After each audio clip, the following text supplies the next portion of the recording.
have a real-world impact, Mr. Speaker, sometimes tragic, even fatal consequences. Ask the families of the 6 people killed at the Quebec City Mosque by someone radicalized online. Ask the young boy orphaned by the horrific attack on the Afsal family in London, Ontario. Ask the parents of the young people who have taken their lives after being sextorted online. The Online Harms Act is the result of extensive consultation conducted over more than 4 years. We've heard from countless organizations that represent victims on the essential nature of this legislation.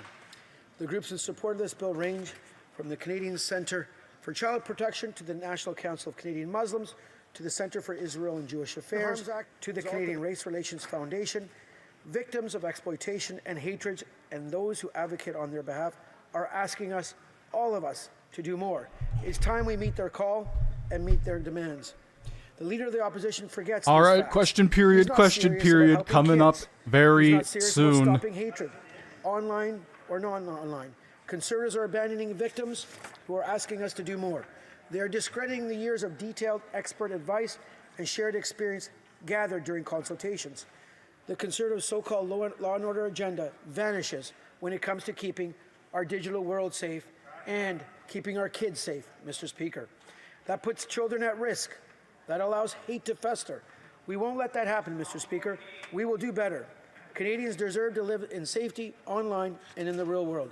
They also deserve a measure of decency from their politicians, much like I would ask my colleagues on the other side to refrain from making comments when other individuals are commenting on things that are important. As regards here we go. Amendments, the bill proposes to define the term hatred. It's called decency, individuals. This definition would apply to the 2 hate propaganda offenses in Section 319. Order. I know as we get closer to 2 o'clock when we have question period started, with a lot of people coming in having conversations. Let's just keep it down and making sure the honourable member who has the floor can keep his thoughts straight so that he can give us the speech that I know he's prepared to do. The honourable member for Vaughan Woodbridge. Mr. Speaker, I thank you for your intervention. This definition would apply to the 2 hate propaganda offences in Section 319 of the Criminal Code that have the term hatred as an element of the offence, as well as the proposed new hate crime offence. The definition would put into statutory language Question period in about roughly 7 minutes. To constitute hatred in this context. It means an emotion that involves detestation or vilification, a message that discredits, humiliates, hurts, or offends another. No matter how unpleasant that message might be, does not meet this high bar.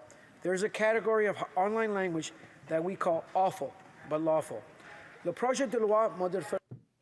bill would also amend the criminal code to create a new undertaking not to disturb the peace in offenses related to hate propaganda. This undertaking is based on peace bonds provided for already in the criminal code, which the purpose of which is to prevent certain crimes. For example, for terrorism-related offenses and criminal gang offenses. To better denounce and address hate-motivated conduct. For instance, it would increase the maximum punishment for all hate propaganda offenses when persecuted as indictable offenses. Monsieur le Président, il est important. Mr. Speaker, it's important. They're trying to police the fucking internet, man. Bill would create a new offense. Anything somebody doesn't agree with could be considered propaganda. Any offense that was inspired by hate based on grounds like race, religion, ethnic origin, or gender identity. The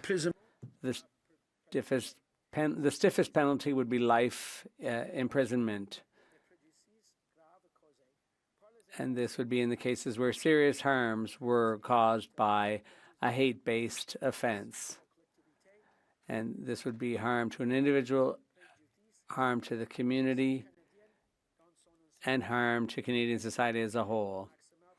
Although the maximum penalty for this offense is life imprisonment, independent judges will be the ones who decide on the appropriate the appropriate sentence based on the circumstances of the crime.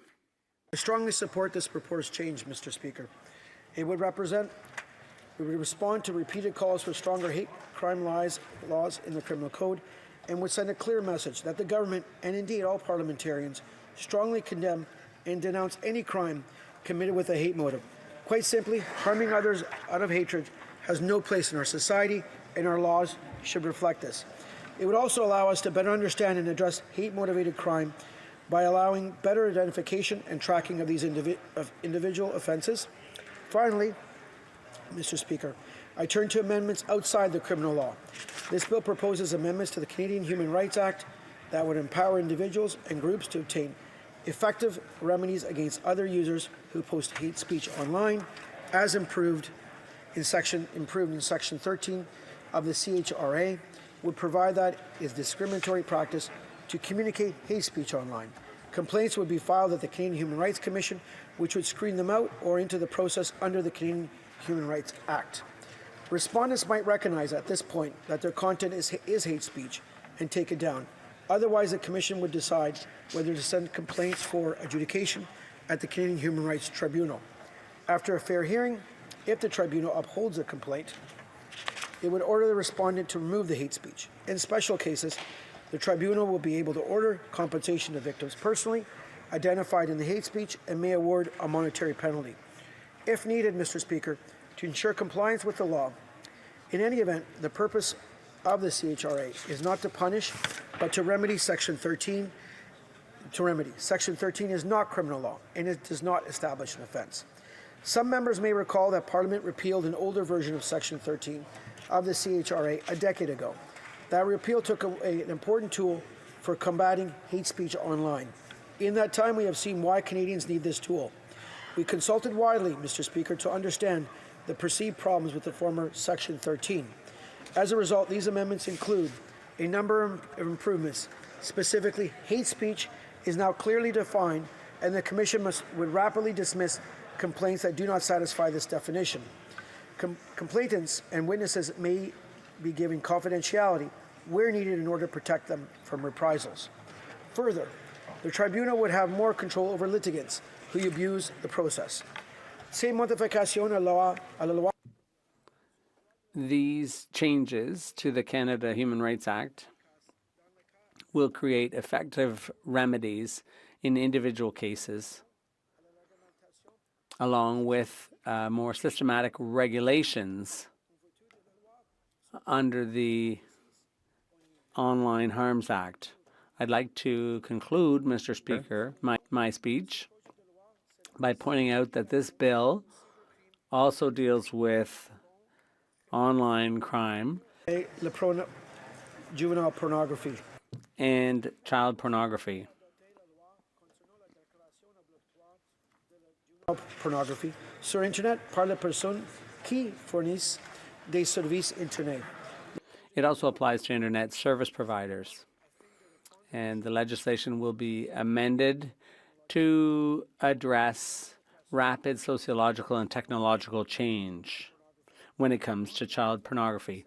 Among other things, it will be made clear in the law that this applies to social networks and apps. To everyone in this country, especially with the rise of the Internet and online social media networks, I encourage all members to support this groundbreaking legislation, Bill C-63. Thank you, Mr. Speaker.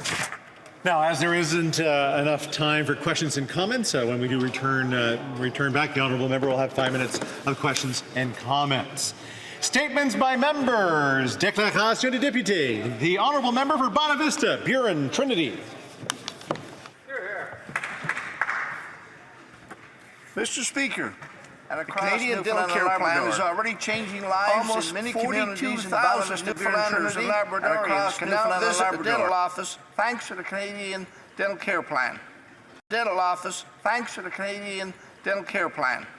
Mr. Speaker, all right, question period. Here we go. dental care is health care, and we know Canadians, including the 750,000 who have already received care, don't want their uninsured neighbours or family members to end up in ER from infections for the simple fact that they just couldn't afford to go to the dentist. As members of Parliament, we must show up for our communities and put the interests of Canadians first. Thank you, Mr. Speaker. The honourable member for Niagara Falls. Speaker, across our country, millions of Canadians selflessly invest their time and energy to help make our communities great.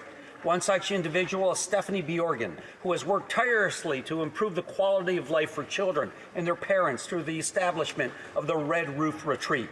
Red Roof Retreat was established in 2000, but the journey to its creation began in 1993 when Stephanie's middle son, Garrett, was born with cerebral palsy. That's when Stephanie started realizing just how little there was available for Garrett and other children with special needs. So she got to work and has been tremendously devoted ever since to starting and growing this incredible organization. In July, Stephanie was awarded the Meritorious Service Decoration in the Civil Division by the Governor General. It is my sincere honor to recognize Red Roof Retreat and Stephanie Bjorgen in the House of Commons today and to thank her for making our community and our country a better place to live. The honourable member for Charlottetown. Mr. Speaker, over 8,000 Prince Edward Islanders have already received dental care thanks to the Canadian Dental Care Plan and the dental professionals in PEI who work closely with our indefatigable Minister of Health to improve the program. I wish to recognize the leadership of the Dental Association of Prince Edward Island, including Dr. Mike Conley and Dr. Matt Shafter. Well, just keep the Counter-Strike game chats to a minimum. To represent 2,000 of those patients, many of whom are seniors on fixed incomes. But what does the leader of the official opposition have to say to them? He claims the program doesn't exist. There's no proof about any game chats. He won't fight for your dental care. Seniors have worked hard their whole lives. They deserve the dignity of knowing that their pension is safe and they can receive the dental care they need. Our government is delivering exactly that for them. Thank you, Mr. Speaker. The Honourable Member for Longueuil-Saint-Hubert. Mr. Speaker, media outlets are so important in local communities everywhere in Quebec. In Longueuil, FM 103.3, the South Shore's community radio station, was recently honoured as a Community Radio of the Year at the Rencontre de la Disque ceremony. This honour recognises the station's commitment to promoting Francophone music and emerging talent. By giving a voice to local artists and bringing culture closer to the listeners, FM 103.3 is strengthening the region's cultural identity. For its part, TVRS, which is celebrating its 35th anniversary this year, continues to serve the community with programming that is as rich as it is diverse. By highlighting local events and stories, TVRS reflects the day-to-day reality of its viewers, providing local content that is essential to the community's well-being. These two media outlets exemplify the importance of a strong local press, one that forges ties and brings everyone in our communities closer together. Thank you. Thank you so much for building solidarity and unity. We will continue to fight alongside you. Thank you. The honourable member for Cape Breton-Canso. Mr. Speaker, I'm happy to rise in the House today to talk about the Canadian Dental Care Plan, and it's helped over 7,000 constituents in my riding of Cape Breton-Canso. Now, the Conservative leader says the program doesn't even exist, but tell that to more than 750,000 Canadians and close to 69,000 Nova Scotians that have already received dental care. Now, our government knows that investing in dental care means better outcomes, health outcomes for Nova Scotians and Canadians. The Conservatives don't even know how to run public health care plans. They only know how to cut them. The Conservative leader had dental coverage for the last 20 years or so. Is it too much to ask for Nova Scotians to have the same? The honourable member for North Okanagan, Shuswap. Mr. Speaker, over the summer I met with and heard from the good people of the Okanagan, Shuswap, and across BC.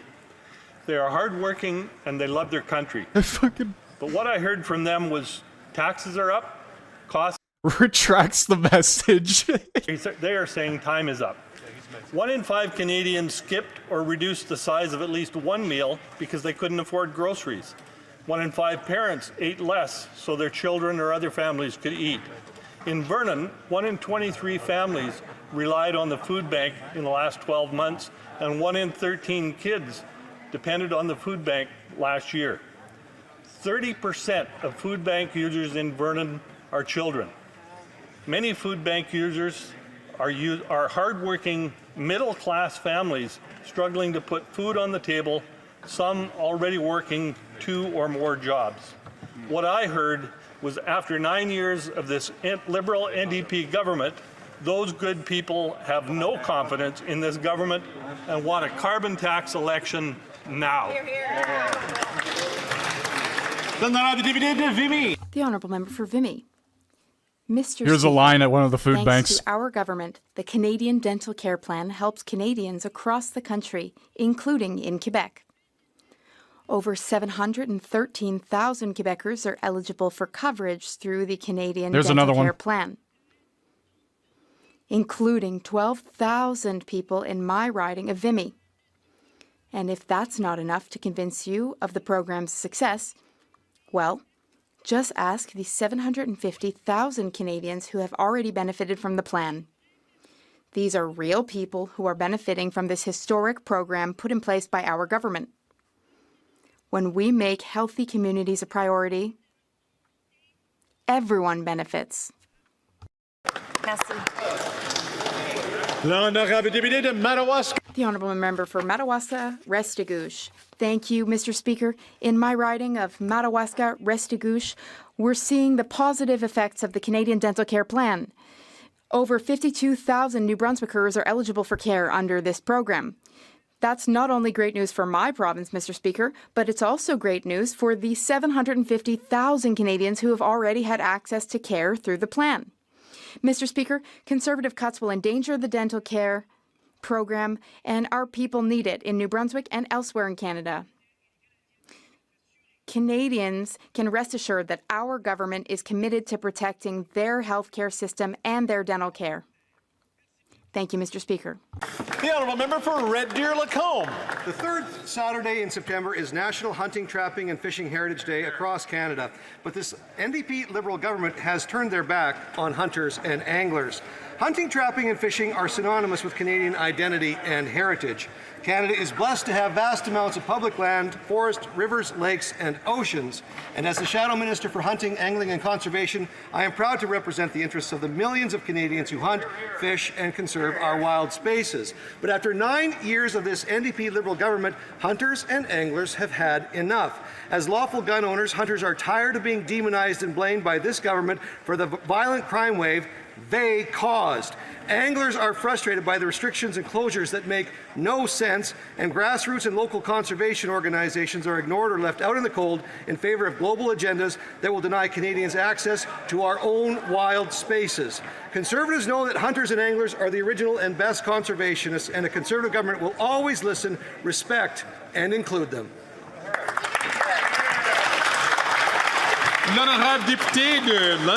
The Honourable Member for London West. Mr. Speaker, before our government passed the Canadian Dental Care Plan, 1 out of 4 Canadians could not afford to go to the dental office. Now, since we passed the Canadian Dental Care Plan, more than 700,000 Ontarians can now visit a dental provider. This has allowed dentists in my community to serve over 10,000 people in London West, Mr. Speaker. We clearly know that this is working because 750,000 Canadians have already used a CDCP, and they don't want to lose that access to this vital program. Conservatives do not want to talk about the incredible impact of this program that it has had on many thousands of lives in our country, because they don't want to know that they're going to be cutting, Mr. Speaker. They're going to be cutting this program, which will impact Canadians. Our government, however, is always going to put Canadians first. We're going to work to get this country's healthcare, the healthcare that it deserves. Thank you, Mr. Speaker. The Honourable Member from Caribou, Prince George. Since 2016, over 47,000 Canadians have lost their lives due to overdose. Overdose is the leading cause of death for children aged 10 to 18 in my province of British Columbia. The Tribal Council, representing 14 First Nations on Vancouver Island, has declared a state of emergency over the ongoing opioid and overdose crisis. Under this NDP Liberal government in Ottawa and the NDP government in BC, Indigenous people in BC are dying at a rate 6 times higher than that of non-Indigenous. This Prime Minister and his friend Premier Eby have unleashed crime, chaos, drugs, and disorder on our streets. Their radical experiments like so-called safe supply and decriminalization have turned our once safe communities into war zones. Only common sense conservatives will end the dangerous drug experiments and bring home treatment, prevention, and recovery for our loved ones. After 9 years, looks like Batista, instead of getting skinny, he just got fat. Costs are up, crime is up, and time is up for this Prime Minister.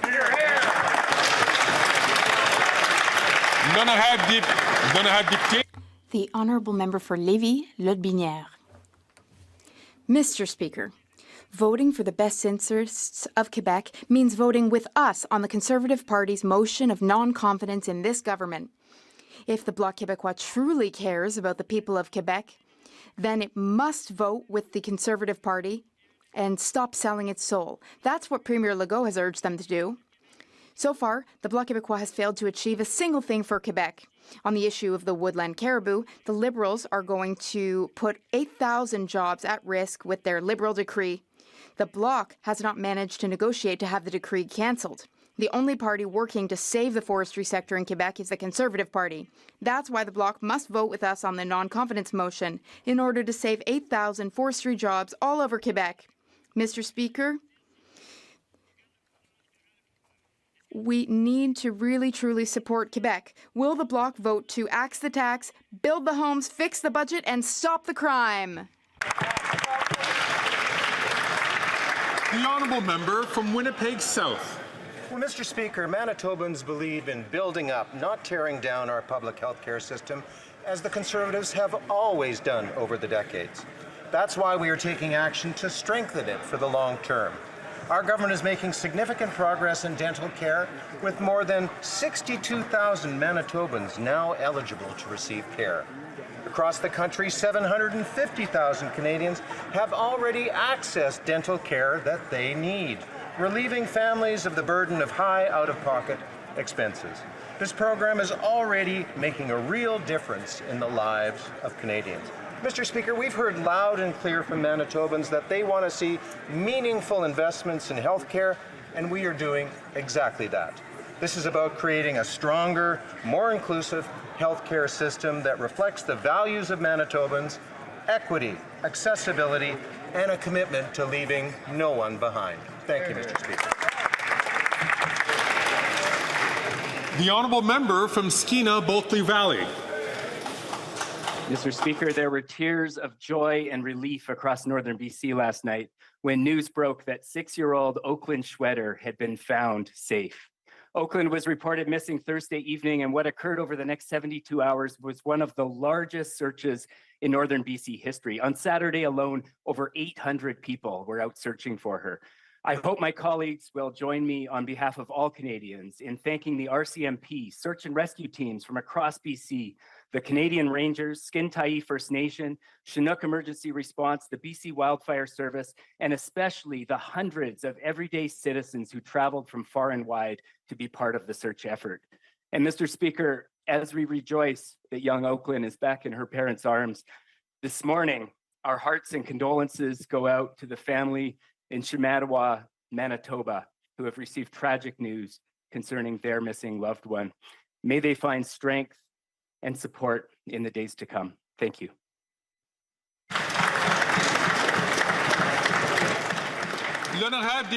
The Honourable Member for Trois-Rivières. I would like to highlight the absolutely exceptional work of Carol Binet, who has been working as a shoemaker in Trois-Rivières since 1957. Mr. Binet is still working. He's 83 years old, and he demonstrates a remarkable mastery of his trade. Carol's passion for shoemaking dates back to his school days. Over time, his workshop has become a true institution, serving customers from all over the Mauricie region. He's also developed a sewing and upholstery department, as well as a shoe shop. The people of Trois-Rivières know that they are very fortunate to have Mr. Binet, who is truly very skilled and has great people skills, so every visit to his shop is a precious and unique experience for the people of the riding. And I asked him, why don't you retire? And he said, well, if I were to retire, there wouldn't be any shoemakers left. He is so very dedicated. It's an honor to commend him on his incredible career. He is a true example of resilience and perseverance. Thank you for being there for the people of Trois-Rivières. The Honourable Member from Portage Lisgar. After 9 years of the NDP Liberals, taxes are up, costs are up, crime is up, and time is up. Now the Bloc have officially decided to join the coalition so they too can cause a little bit of hardship for Canadians. They clearly support skyrocketing rents and crime and chaos in our communities and weakened wages. Just the other day, the Premier of Quebec called on the Bloc to vote in favor of our non-confidence motion to end this tired government, and I agree with him. But the question is, why don't the Bloc? Do they not shop at the same stores as the rest of us where the carbon tax has driven up the price of everything?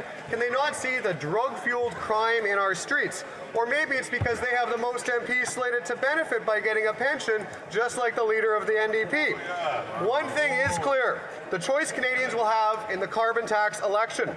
The Liberal NDP Bloc coalition, who will continue to increase grocery prices, raise your rents, spend recklessly, and allow crime to run rampant. Or common sense Conservatives who will axe the tax, build the homes, fix the budget, and stop the crime.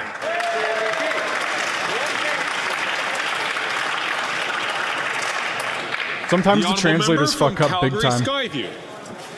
Mr. Speaker, over 105,000 Albertans are now eligible for the Canadian Dental Care Plan, and 750,000 Canadians have already received care.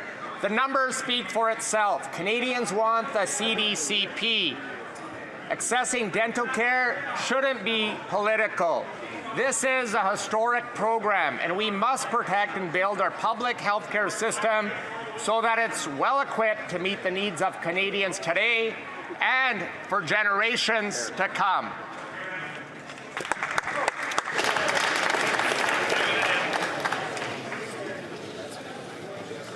Colleagues, chers collègues,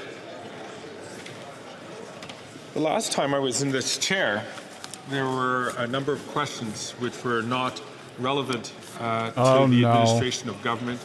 Come on. There were words which fall outside of what's acceptable in the parliamentary expected. Your language today is very unacceptable. And there was behavior. And I'm going to have to start putting you in timeout. Of the parliamentary traditions. I'm hoping I will have more to say about this. I'm hoping I won't have to put you on a timeout today. But I hope that members will conduct themselves in a manner that is befitting of our constituents who have sent us here to represent them.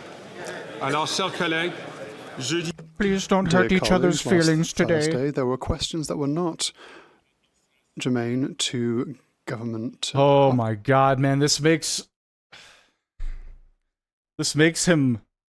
not even just him. It makes everybody in Parliament look so fucking weak when they can't take a couple out-of-hand questions. Gotta sit here giving a whole speech. Colleagues, please use acceptable language today. Holy fuck, man. The Honourable Member for Regina Here we go. Regina Capel. After 9 years of NDP Liberal government, taxes are up, costs are up, crime's up, and time's up. And Canadians are suffering. And the Liberals look around the country and they see tent cities popping up in our communities. They see millions lining up at food banks and families falling further and further into debt. And what do they think is the cause of all these problems? That Canadians aren't paying enough in taxes. That must be why they've already hiked the carbon tax 5 times and why they're going to hike it to 61 cents a litre. How can making everything more expensive provide any relief for Canadians? The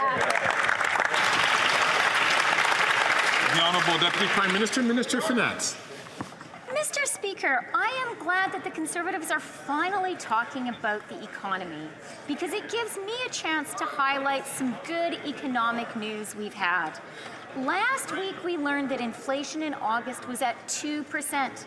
In fact, for all of this year, inflation has been within Bank of Canada's target range. That means interest rates are coming down. Meanwhile, wages have been outpacing inflation for 19 months in a row. But the Conservatives don't like to talk about that because good news for Canadians is bad news. Yeah, exactly. The honourable member from Regina Capel. She can tell all the people lining up at food banks that they've never had it so good, and she knows that prices are not coming down.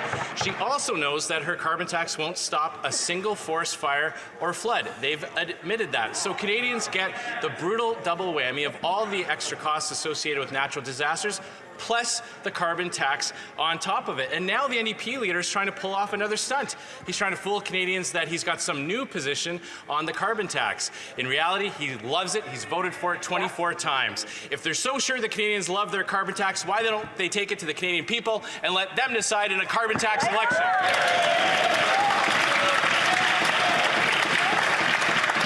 Oh, Scheer. Andrew Scheer. Jesus Mr. Christ. Speaker, all these Conservatives know how to do is talk Canada down. And you know why that is? It's because they don't want Canadians to ask themselves what the Conservatives really stand for. That's because the Conservatives have a hidden agenda. They have a hidden austerity agenda. And it is time for us all to ask ourselves, what would they cut? Would they cut childcare? I think so. Would they cut dental care? I think so. Would they cut our housing plan? There she would. Greg's going to interrupt. The honourable member from Regina Capel. It's Canadians who are cutting back as they've seen their paychecks devalued and prices skyrocket. But it's not just the carbon tax that the NDP and Liberals are hiking. The new tax hike that the government is announcing today will hit the middle class hard. In the middle of a housing crisis, they're raising taxes on carpenters and roofers. In fact, the Canadian Federation of Apartment Associations said this, quote, "The capital gains increase will discourage the construction of new rental homes for Canadians." Why is the government's response to the housing crisis punishing the people who actually build the homes? The Honourable Deputy Prime Minister, Minister of Finance. Mr. Speaker, I am really glad to hear the Conservatives talk about housing because last week we made a very important announcement on housing. Last week we announced that amortizations for first-time home buyers and everyone buying new builds will be extended to 30 years. That is going to help young Canadians make the dream of home ownership a reality, and it will get more homes built faster. And I am shocked that the Conservatives are opposed to this essential measure. The honourable member from Mégantic-L'Érable. After 9 years of this Liberal Prime Minister, whom the Bloc wants to keep alive this week, the number of students in Quebec are ever more using food banks. The student federations have said it. Students find it hard to feed themselves. Over 80,000 went to food banks, 4 times more than 10 years ago. Instead of continuing to starve our students, will the Prime Minister and his Bloc Québécois lieutenant allow Quebecers to vote immediately to cut taxes for a common-sense government? The Honourable Minister for Public Services and Procurement. This is absolute nonsense, Mr. Speaker. The member says how difficult people are finding it to feed their children, how there's too many children who go to school on an empty stomach. Last week, his Conservative leader said that such ideas are bureaucratic, including in his own riding. It's bureaucratic to give children food so that they can't go to school on an empty stomach. The honourable member from Mégantic-L'Érable. I invite the Liberals to look at the situation in its face. The Bloc should flee because housing and food costs have doubled in the last few years. We're paying $1 billion in interest on our debt every week, all because of the $500 billion of inflationary spending that the Bloc supported. Everyone has been paying for this. Does the Prime Minister, supported by Le Bloc Québécois, understand that enough is enough and that we can no longer afford his incompetence? The Honourable Minister for Public Services and Procurement. Let us talk about incompetence. Incompetence is stopping children from being able to eat in the morning and stopping MPs from supporting kids who have to go to school with an empty stomach. There are food banks in his riding. Will he go there to explain to them why it's bureaucratic to stop children from eating their fill in the morning? The Honourable Member for La Prairie. The Liberals have a choice. They can correct an injustice to seniors by improving old age security for 65 to 74-year-olds. If they don't, well, they'll be solely responsible for causing an election. It's as simple as that. All retirees deserve support in the face of the rising cost of living. And this government is in no position to tell them they can't afford it. It has offered $83 billion in tax credits to oil companies, in addition to a lovely $34 billion pipeline. Now the Liberals have a choice. Seniors or elections? The Honourable Minister for Labour and Seniors. Mr. Speaker, this government has always chosen seniors. Unfortunately for our friends across the way, it's not always the case. Why have they voted against reducing the retirement age from 67 to 60, from 67 rather to 65? Why did they choose not to support the most needy Quebec seniors? At every turn, the Bloc Québécois voted against. What about dental care? The Bloc Québécois voted against dental care, Mr. Speaker. The Honourable Member for La Prairie.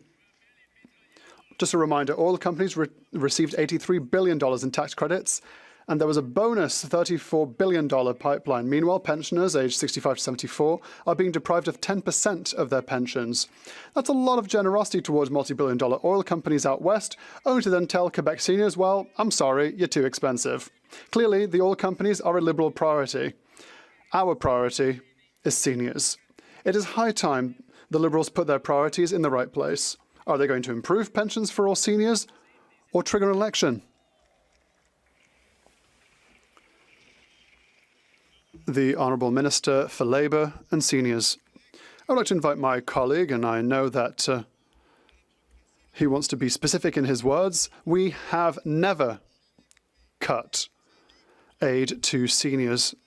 Everything we've done, despite their opposition, all we have done is increase support for Quebec seniors and Canadian seniors. The Bloc has systematically voted against. I'd like to ask my colleague to correct himself in his statements. We've never cut in senior budgets. The Honourable Member from Burnaby South. $100 for a doctor's appointment. For-profit corporations like Loblaws are forced... Colleagues, it's important for the person who has the floor to take the floor so that the Speaker can hear the question and making sure that they get a clear answer. The Honourable Member from Burnaby South. $100 for a doctor's appointment. For-profit corporations like Loblaws are forcing patients to pay to see a doctor. Now, the Conservatives love this because their chief strategist, Jenny Byrne, also doubles as a chief lobbyist for Loblaws. The Liberals promised a crackdown. That turned out to be a letdown. Why does the Liberal government continue to let big corporations rip off Canadians and stop defending and not defend our healthcare system? The Honourable Minister of Health. Well, Mr. Speaker, the NDP had a choice. Continue working on pharmacare, continue working on dental, continue working to improve our health system, or to cave to a bully. And here's the facts, Mr. Speaker. If the NDP can't stand up to the Conservative leader, then how are they going to stand up for Canadians? The reality is we're going to keep fighting to improve our healthcare system and work on the basis of collaboration. We're not going to cave to the bullying of the Conservatives across the way, and we're going to make sure that every Canadian gets dental care, pharmacare, and yes, to make sure that we revolutionize primary care. The Honourable Member for Burnaby South. Again and again to big corporations that are ripping off Canadians, and they've not stood up to the Conservatives. Au Québec. In Quebec, the CSN says no profit on illness and sickness. We know that the Conservatives want to see CEOs enrich themselves upon the backs of the sick. But it's very disappointing to see this from the Liberals. They promised to stop the privatization of healthcare. They have failed. Is it because they're too weak to stand up to the Conservatives or too beholden to CEOs? The Honourable Minister for Health. Week is, Mr. Speaker. Week is 2 days after the Conservative leader demands you stop action to work with the government to help Canadians on health care to run away. You know what else is weak? To abandon climate action when the Conservative leader puts too much pressure on you. And I think Canadians should ask if the NDP is willing to stand up for them if they can't stand up to the Conservative leader. I will say to you that we are here each and every day to make sure that Canadians get what they need, to stand up for our public health care system, and to make sure the Conservatives don't get what they want, which is to cut to the bone our health system.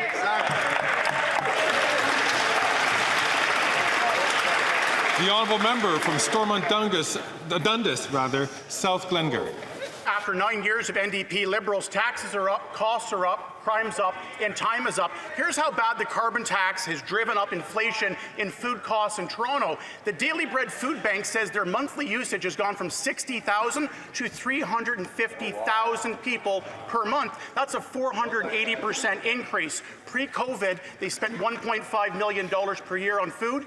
Today, $29 million. Their only solution is to quadruple the carbon tax to 61 cents a litre. Instead, why don't we have a carbon tax election so Canadians can decide? The honourable member for Families, Children and Social Development. Thank you, Mr. Speaker, and I'm thrilled to have the opportunity once again today to talk about what's up, Mr. Speaker. I'll tell you what's up. Women's participation in the workforce is way up and has reached a record high. New childcare spots are being built, and that means 250,000 new spaces by 2026, Mr. Speaker. We know the Conservatives would like to cut these programs, but on this side of the House, we will fight for Canadians. The honourable member from Stormont Dundas, South Glengarry. The Liberals would make you think you've never had it so good, despite millions of Canadians having to line up at a food bank every month. And we just don't know how many more facts they need to see about how damaging the carbon tax really is. The trucking industry says it adds $4 billion a year. Farmers are going to pay $1 billion more in carbon taxes, and food banks in every part of this country are seeing skyrocketing use. And their own budget documents say it blows a hole of about $35 billion at least in the economy. Again, if they're so confident, call an election and let Canadians decide on the carbon tax for themselves. The honourable Minister for the Environment and Climate Change. Thank you, Mr. Speaker. Interest rates are down, inflation is down, gas prices are down, and pollution is down, Mr. Speaker. Pollution levels are at their lowest level in 25 years, Mr. Speaker. What we've achieved is the equivalent of removing from our roads 69 million cars less pollutions for Canadians, for our kids, all across the country. We're fighting for climate change, we're fighting for Canadians, we're fighting for a better future for all Canadians, Mr. Speaker.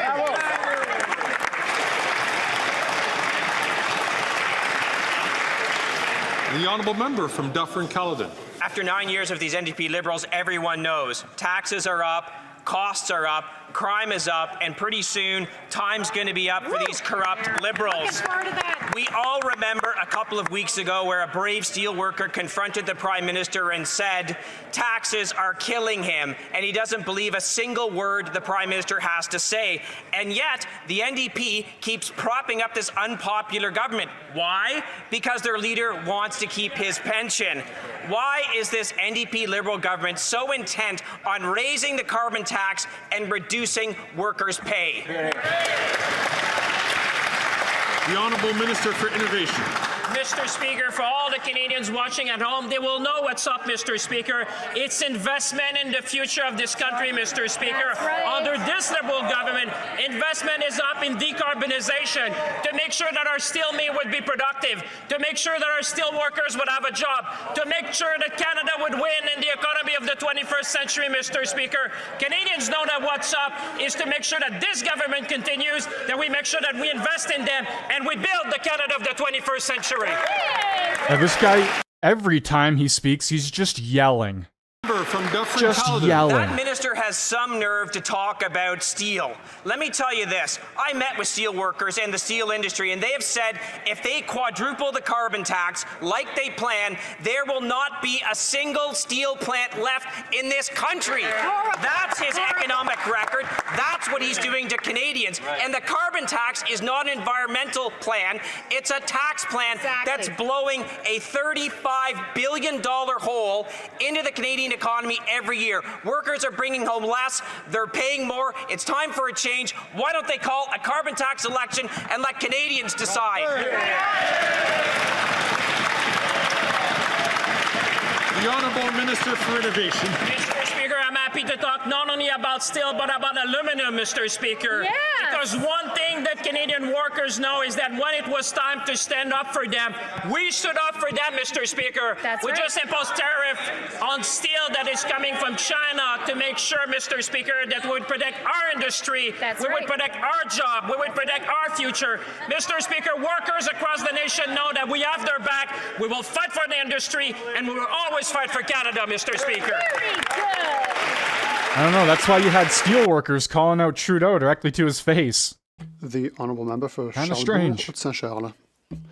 Mr. Speaker, the Liberals have weakened the criminal code, and now crime is moving out of Montreal and is becoming tentacular everywhere in Quebec. Let's not forget, the Bloc voted for the Liberal government's bill allowing criminals to be arrested and released twice in the same day sometimes. Can the Liberal government and its Bloc friends tell us why they made such a mistake? The Honourable Minister for Justice and Attorney General of Canada. Mr. Speaker, with regards to release on bail, what we did is that we changed the rules with the support of all parties in this House. We also increased penalties for certain crimes like car theft. But with regards to the provisions, this is a decision made by justices in our country who are appointed by provincial governments. Appeals decisions are made by provincial Crown prosecutors. The Honourable Member for Charlebourg Saint-Charles.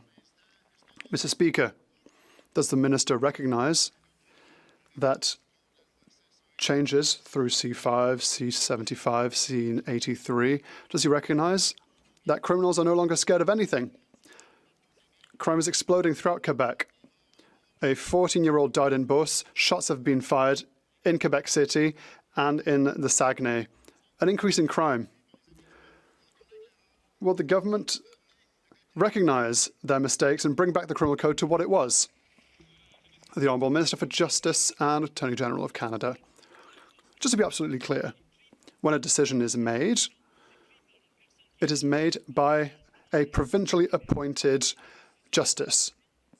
An appeals decision is also made by an attorney appointed by a province. When a decision is made to see if there's enough place in prison to welcome someone, that is a decision made by provincial governments like the government of Quebec. In 3 words, speak to Legault. The Honourable Member for Lac-Saint-Jean. Mr. Speaker, the Minister for Immigration admitted on Saturday that his government waited too long before reducing immigration levels. He said that they took a little too long to slow things down.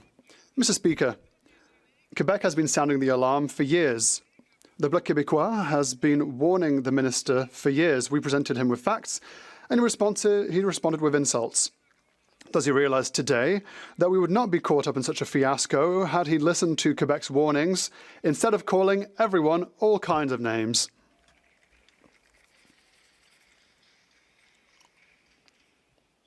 The Honourable Minister for Immigration, Citizenship and Refugees. Thank you, Mr. Speaker. I nearly heard a compliment in my regard from my colleague, perhaps thinly veiled, but from here on in, I expect the Bloc to support our measures that will allow us to reduce immigration by temporary immigration by 7.5%. I hope that we will have his personal collaboration, because last time he contacted my office was to increase the number of temporary workers. The honourable member for Lac-Saint-Jean. I think that he's mixing a few conversations that were private. To quote the minister again, it's always easy to look back and say, well, we should have done this or that. Mr. Speaker, what would have been easy is to listen when it was time to do so.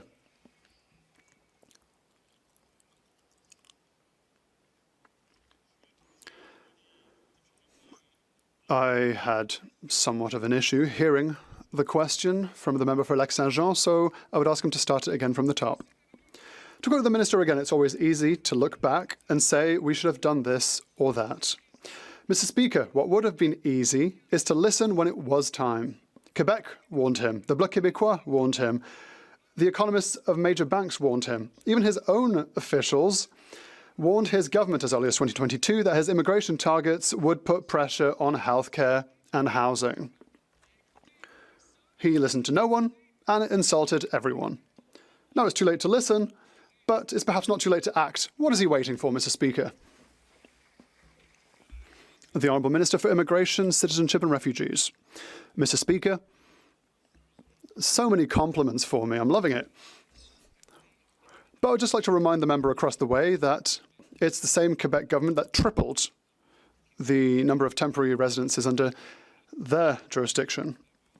We have the duty of readjusting. That is what we are doing, and we'll continue to do so. Thank you. The Honourable Member for Lac-Saint-Jean.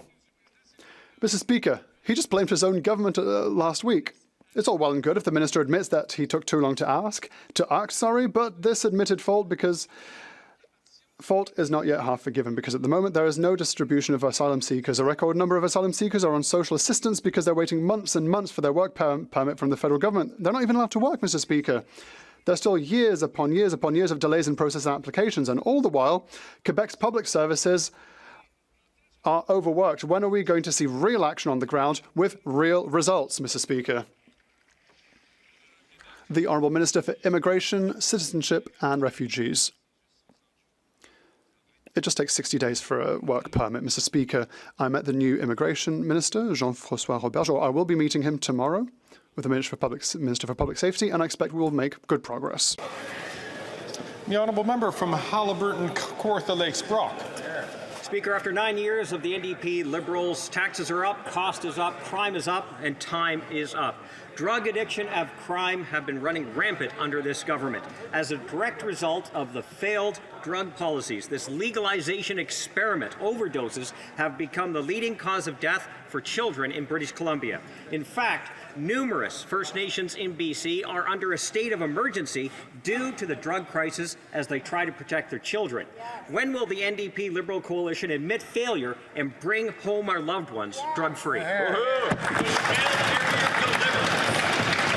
The Honourable Minister for Mental Health and Addictions. Mr. Speaker, our hearts go out to every community that is impacted by the illegal toxic drug supply.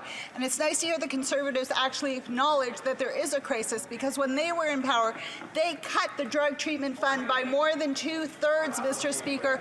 They're not willing to invest. Actions speak louder than words. We need every level of government involved here to save lives. This side of the House, we've committed over $1 billion to date. We'll continue to do more. When are they going to get on board and work with us? The Honourable Member from Halliburton, Kawartha Lakes, Brock. Speaker, the answer is clear to Canadians, and the NDP Liberal government failed hard drug experiment and save lives.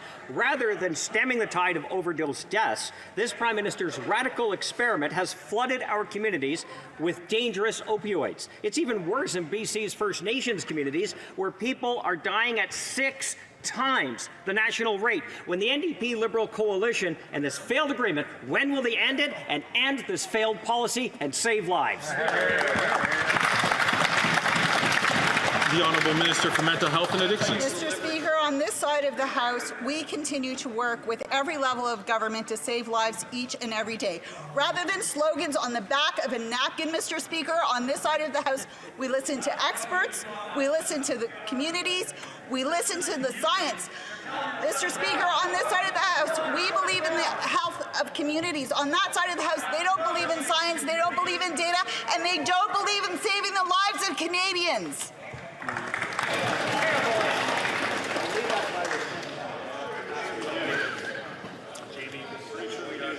The honourable member from King Vaughan.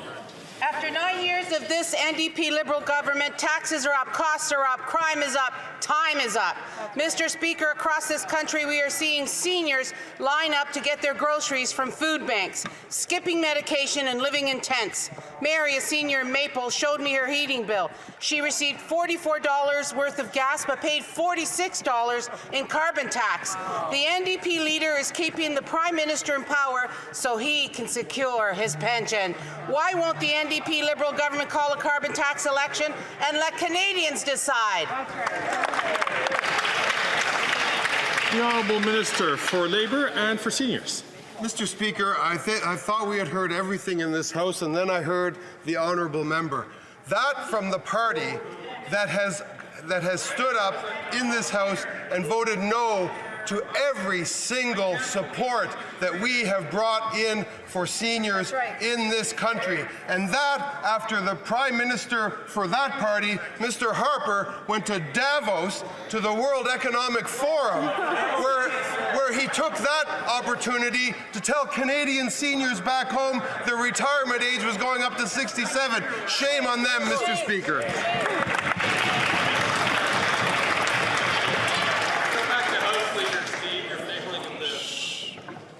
The honourable member from London Fanshawe.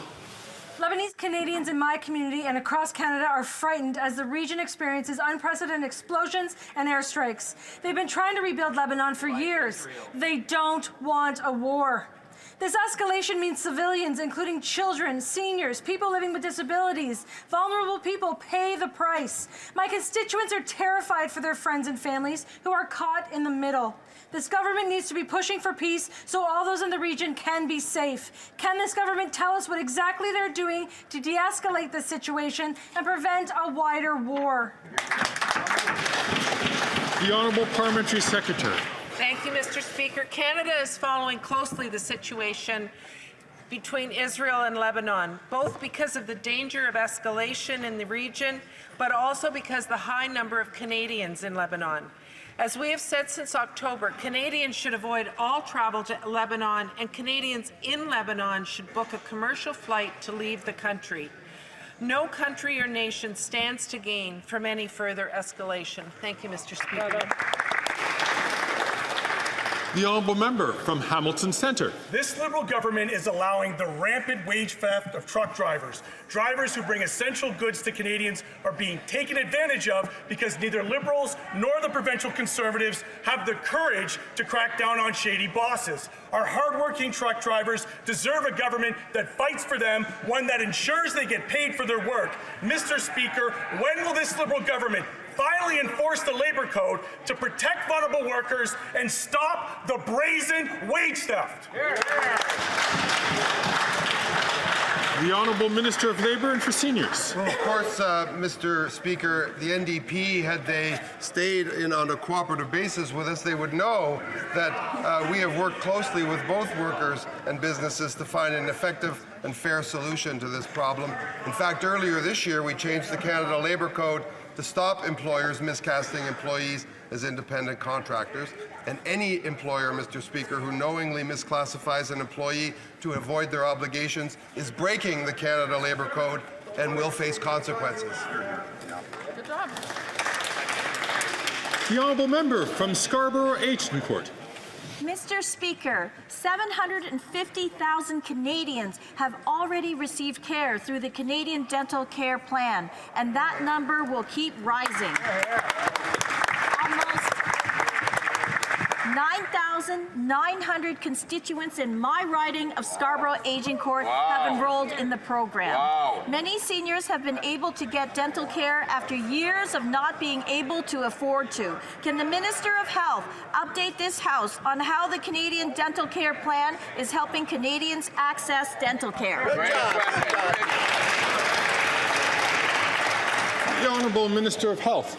Thank you, Mr. Speaker, and I thank the member for her question and for her relentless advocacy for oral health. The member for Scarborough Agincourt has been such a passionate advocate for making sure that everybody in this country gets access to the oral health care that they need. And you hear that number, 750,000 people in less than 5 months. That's an incredible number. But in behind that number, folks, are real lives, real stories of people who can be proud of their smile, people who are getting oral cancer. I was talking to Dr. Redmond, 3 patients identified with oral cancer that was caught early. Imagine what that means. This is about the kind of country that we live in, making sure that everybody gets care.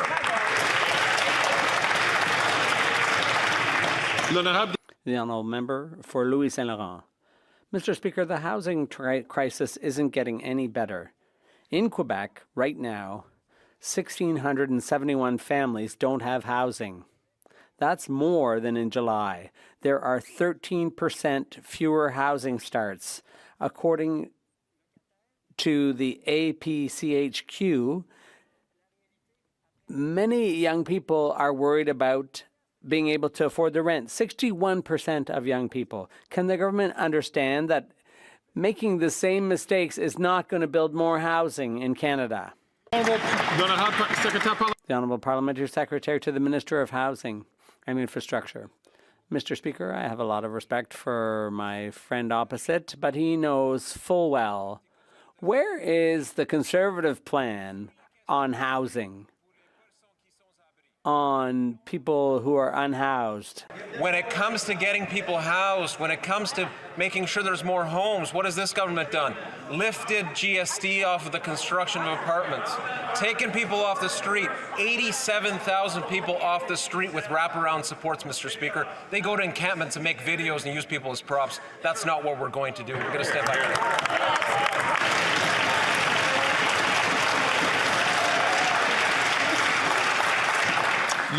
The honourable member for Louis Saint Laurent. Mr. Speaker, I have a lot of respect for my friend opposite, especially dressed like we are today. But the question is that Canadians are suffering because of a shortage of housing. These folks have been in office for 9 years, and what they're doing isn't working. One thing's for sure on this side, our plan is not based on what the government opposite has done, all the while enthusiastically propped up by the Bloc. 28% of Canadians are thinking of leaving the country because of that. Have you thought about that?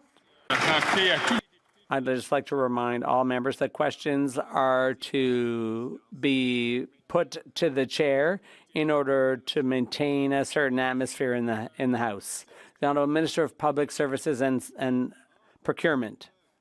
1, 2, 3, 4, 5, 6 housing units, affordable housing units. That's all the Conservative leader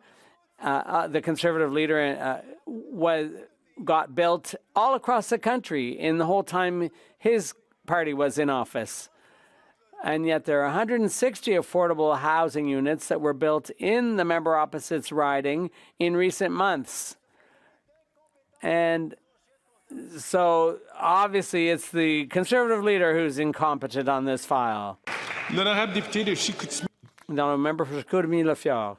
Mr. Speaker, the Minister of the Environment announced he would delay the imposition of his order, which is harmful to our region, and the Bloc saw this as a gain and was satisfied.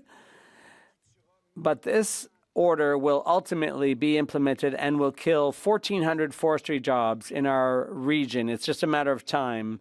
The Conservatives, we're the only ones who would cancel that order once and for all. Is the minister willing to say that not one job will be lost as a result of his order? The Honourable Minister. Thank you, Mr. Speaker. All the Conservatives have to offer is slogans and catchy phrases. But what we made was an offer of $468 billion to show that we're always open to negotiating a deal with the Quebec government. But the Conservatives from Quebec, obviously, as usual, have nothing to offer anyone. The Honourable Member for Chicoutimi-Lafiore. Mr. Speaker, on the issue of this job-killing order, splitting the difference in two is not a gain. Lives are still being ruined. Handing out millions of dollars that won't go to the economic development of our regions is not a gain. The only possible gain for those affected in the forestry sector is for this government to fall before Christmas. I can't put the question to the bloc, but what does the minister have to say about a minimum of, to the 1,400 forestry workers minimum who will lose their jobs for sure? The Honourable Minister of Climate Change and the Environment. Mr. Speaker, whether it's combating climate change, where the Conservatives have nothing to say, or on the issue of air quality, water quality, the Conservatives are basically the only ones who don't get it. Workers, unions, companies, the regions, the experts all know that there's no future in the forestry industry if we don't protect the forests adequately. No one but the Conservatives questions that. We are there to work with all stakeholders and the government of Quebec to find a solution. The Conservatives can just keep talking to themselves. The Honourable Member for Drummond. Let's talk about the Liberals' former Quebec lieutenant who was on Tout le monde en parle recently. When he announced he was stepping down to run for the PLQ leadership, he was asked about Amira El-Gawabi, whose resignation was called for unanimously by the National Assembly. Unanimously. He said he would have voted the same as everyone else in the National Assembly, but that's funny. He didn't say anything about her when he was minister. How many Quebec Liberals want her to leave but don't have the courage to say so? The Honourable Minister of Public Services and Procurement. Thank you, Mr. Speaker. I've worked for a long time in diversity, in the university circles in Quebec. I know how hard universities are working to hire people on the basis of merit, but as we know, all across Canada and all throughout Quebec, diversity is one of the strengths of our university, and that's why we will always work with the government of Quebec and those who are fighting discrimination and fighting for inclusion so that all institutions, all individuals, all universities make the right choices under the right circumstances.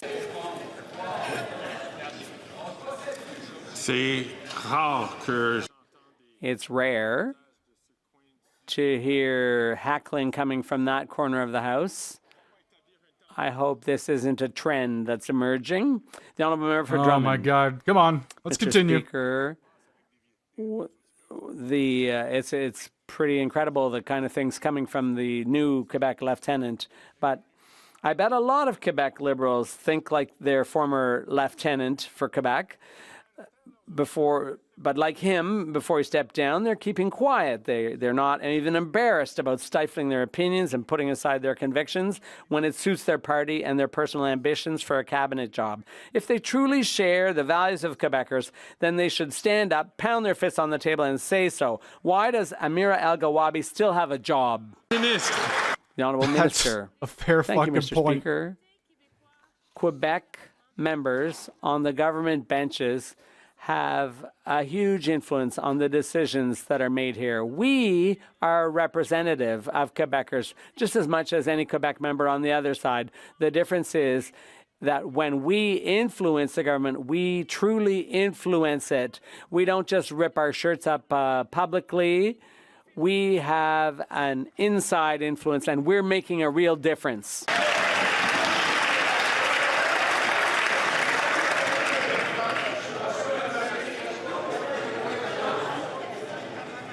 The Honourable Member from Calgary-Mindapur. After 9 years of the NDP Liberals, taxes are up, costs are up, crime is up, and time is up. Canadians are struggling to meet their basic needs, and this government has decided the only solution is to tax Canadians more. This new capital gains tax will add a 30% tax increase on food producers at a time when the cost of food has already skyrocketed. The last thing Canadian families need is increased financial stress because of tax on our food supply chains. Why is this NDP Liberal coalition imposing this job-killing tax hike on Canadians? Great question. Why? The Honourable Deputy Prime Minister, Minister of Finance. Cheers to that. Mr. Speaker, let's be very clear about the facts. In an average given year, only 40,000 individual Canadians have capital gains above $250,000 a year. That's 0.13% of our population.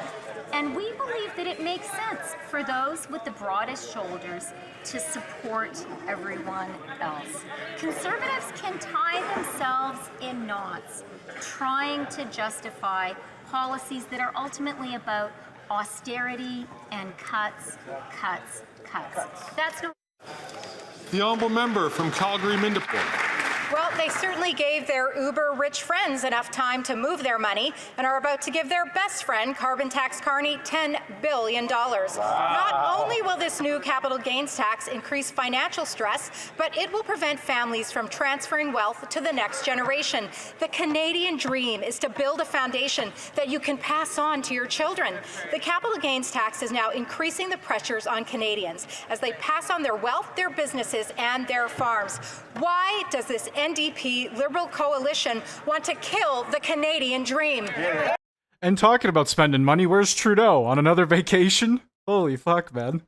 Mr. Speaker, what I want to know is why the Conservatives are so hypocritical and inconsistent. There was a Here we go. Conservative who said in 2020, and I quote, "The wealthiest 1% who own the most expensive and luxurious real estate and have in their portfolios the most stocks and bonds and other financial instruments will continue to see their net worth expand, having done nothing, by the way, to deserve that expanded net worth." Who said that? The current Conservative. The honourable member from Calgary, Nose Hill. So interesting that the finance minister brought up hypocrisy. Last week, it was revealed that Liberal pseudo-minister Mark Carney's company, Brookfield, is lobbying the government for billions for a new corporate climate fund. But recently, a damning report revealed that Brookfield doesn't account for a whopping 92% of its greenhouse gas emissions that investments create. That's hypocrisy, Mr. Speaker. Can the Environment Minister confirm that he and his NDP Liberal partners won't help wealthy unregistered lobbyist Mark Carney get rich by giving billions in subsidies to his greenwashed company?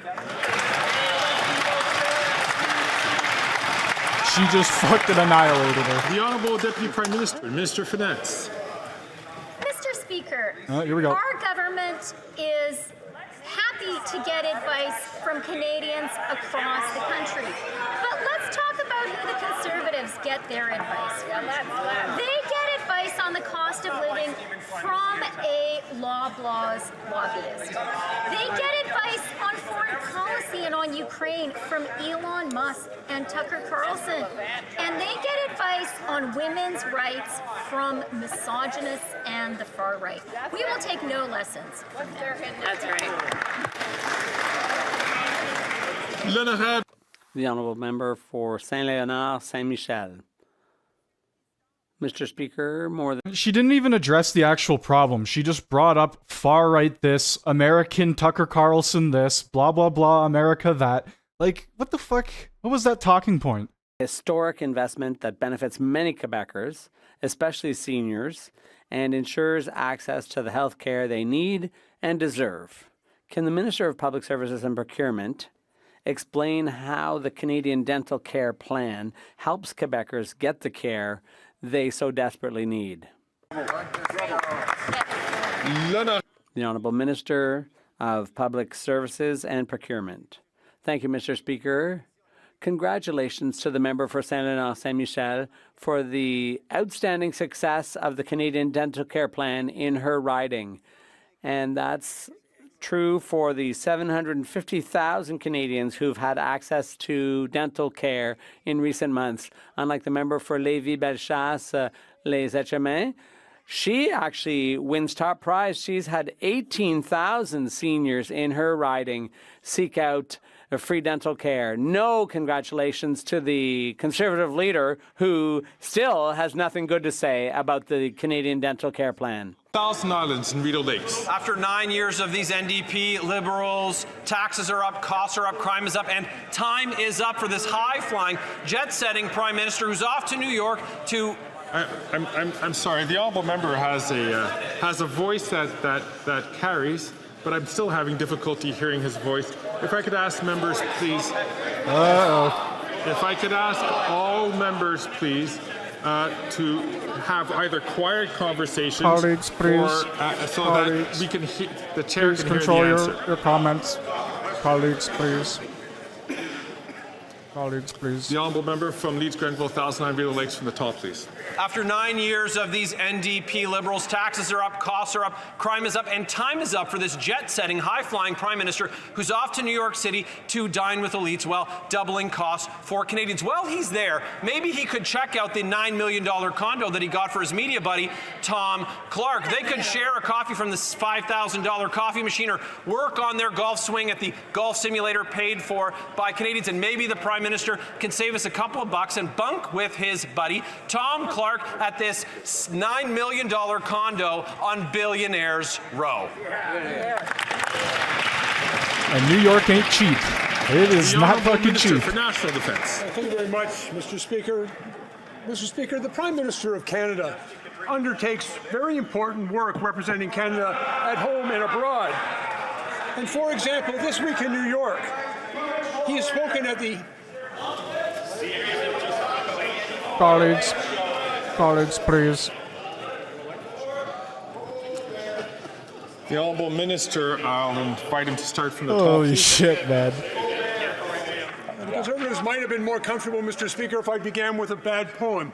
However, the Prime Minister undertakes very important work on behalf of Canada at home and abroad. And for example, this week in New York, Mr. Speaker, not only is he speaking at the United Nations General Assembly, but he's also leading and co-hosting the Summit of the Future, talking about key global challenges on sustainable development, international peace and security, technical innovation, digital coordination, decarbonization and clean energy, and human rights. Now, I do appreciate nobody over there appears to care about any of those things, but they are important to Canadians. Right.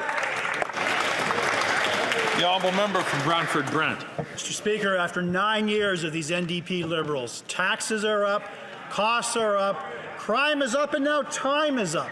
Since 2015, violent crime has surged by 50%. Shockingly, sex assaults by 74%. Today, the parole board inexcusably granted day parole to a serial rapist who still poses a risk to drug, manipulate, and coerce victims. Let that sink in. This is not keeping Canadians safe. Who on that Liberal bench approves of this?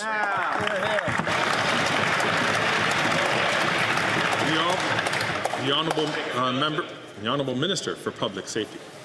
Mr. Speaker, my colleague knows very well that the parole board by law operates independently from the government. Our responsibility is to ensure that the appropriate men and women serve on the parole board, something we have done with great seriousness.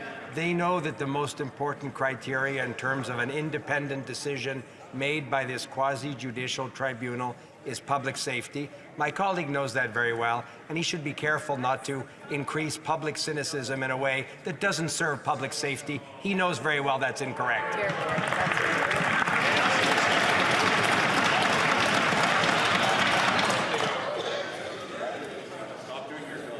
The honourable member from Thornhill. Mr. Speaker, the United Nations is arguing that UNRWA employees who participated in the October 7th terrorist massacre are immune from legal action. This is a day which saw 7 Canadians murdered. Let me rephrase that. They're arguing that individuals who contributed to the rape, the murder, and the kidnapping are outside and above the law. So I have a simple question for this government. Do they support immunity for terrorists? Yes or no? The Honourable Minister for International Development. Speaker, Canada is committed to ensuring that our humanitarian assistance aligns with Canadian values and international standards of neutrality. We take any allegations of misconduct very seriously.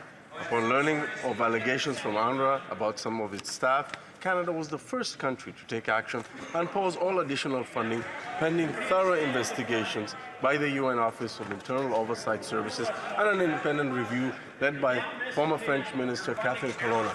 But it is very rich, Mr. Speaker, for that member to talk about anything to do with the UN because she would face down her party that wants to quit the UN. A founding member is in Canada.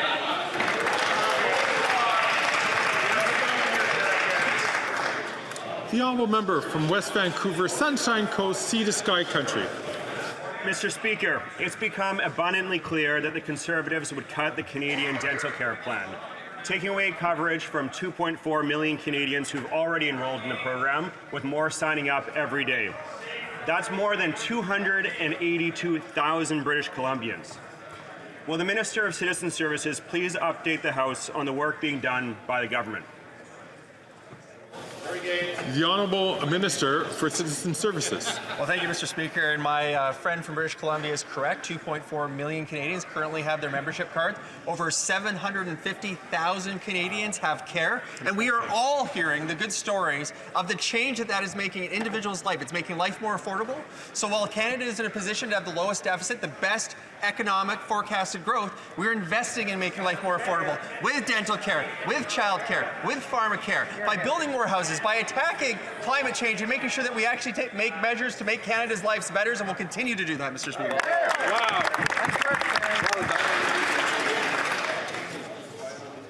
The honourable member from Courtenay, Alberni. Mr. Speaker, this summer the Fisheries Minister announced that she was closing both the Pachina and Carmana lighthouses. These lighthouses sit between the West Coast Trail, which sees thousands of hikers per year, and the Graveyard of the Pacific, a famously treacherous stretch of water. Automating these lighthouses simply won't suffice. This decision puts lives at risk and was made without consulting First Nations labour, mariners, or local communities. Will the Liberals pause this plan, do the proper consultation, and invest in keeping coastal people safe? Hear, hear. The Honourable Parliamentary Secretary to the Minister of Fisheries, Oceans and Coast Guard. Mr. Speaker, and to the member opposite for the question. We're aware of the cultural and historical significance of the lighthouses along the West Coast Trail. After an engineering investigation and assessment this year, the Canadian Coast Guard determined the locations were no longer suitable for the Canadian Coast Guard personnel to operate them safely.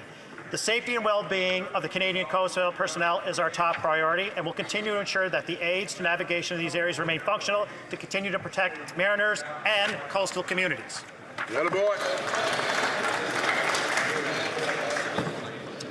The honourable member from Kitchener Centre.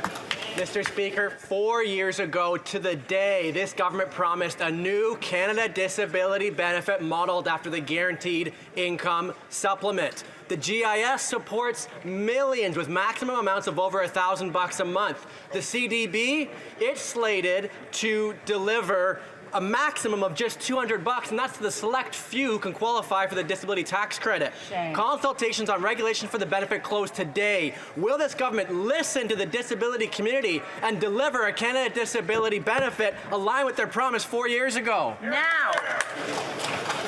The Honourable Minister for Diversity, Inclusion and Youth. Thank you, Mr. Speaker. No. Mr. Speaker, we are absolutely committed to making sure that we are delivering on the Canada Disability Benefit. Mr. Speaker, we are stepping up and making sure that more than 600,000 Canadians with disability will get the Canada Disability Benefit. Mr. Speaker, this is what happens when we all work together to deliver for Canadians, and we're absolutely committed to making sure we get it through the finish line. Thank you. So comes to an end of question period. Alrighty. The Deputy Prime Minister, Minister of Finance is rising on a matter. Oh, okay. Well, who cares about that? It is all said and done. If you guys are here right now, thank you for stopping by and watching question period. It appears Trudeau was in New York, probably eating 5-star dinners or whatever the fuck he does. And I don't know where Pierre is. I think they got into a little bit of a stick on Thursday, so I don't know if he is taking a little vacation himself or if he wasn't allowed back into the House of Commons. I'm not sure. I think him and Jagmeet kind of went at it, but regardless of the fact, they did not show up. Kind of a boring question period. I will be live tomorrow, and I will be live probably every day this week covering every question period, so I'll see you guys later. Thank you for stopping by.